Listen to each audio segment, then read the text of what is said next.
గడిచిన 9 ఏళ్లలో తెలంగాణ కంటే మెరుగైన పనితీరు కనబరిచిన రాష్ట్రం పేరు చెప్పాలంటే ప్రధాని మోదీకి మంత్రి కేటీఆర్ సవాల్ విసిరారు.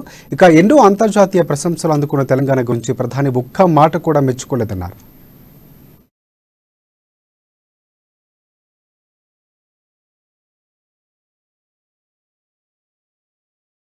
కేవలం చిల్లర రాజకీయాల కోసం ఆయన హైదరాబాద్ పర్యటనకు వచ్చారని ఆరోపించారు. నిన్న హైదరాబాద్ పర్యటన నేపథ్యంలో సీఎం కేసీఆర్ను ఉద్దేశిస్తూ పరోక్షంగా బీఆర్ఎస్ సర్కారుపై ప్రధాని మోదీ తీవ్ర విమర్శలు గుప్పించిన సంగతి తెలిసిందే.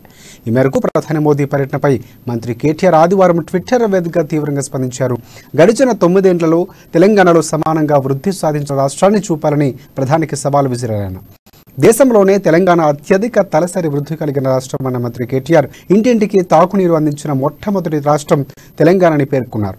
ప్రపంచంలోనే అతిపెద్ద లిఫ్ట్ ఇరిగేషన్ ప్రాజెక్టును పూర్తి చేయడంతో పాటు దేశంలో ఉత్తమ గ్రామీణ అభివృద్ధి నమూనా కలిగి ఉన్న 100% ODF ప్లస్ని సాధించామన్నారు. దేశంలోనే అత్యధికంగా వరిని ఉత్పత్తి చేస్తున్న రెండవ రాష్ట్రం తెలంగాణ మంత్రి పునరుద్ఘాటించారు.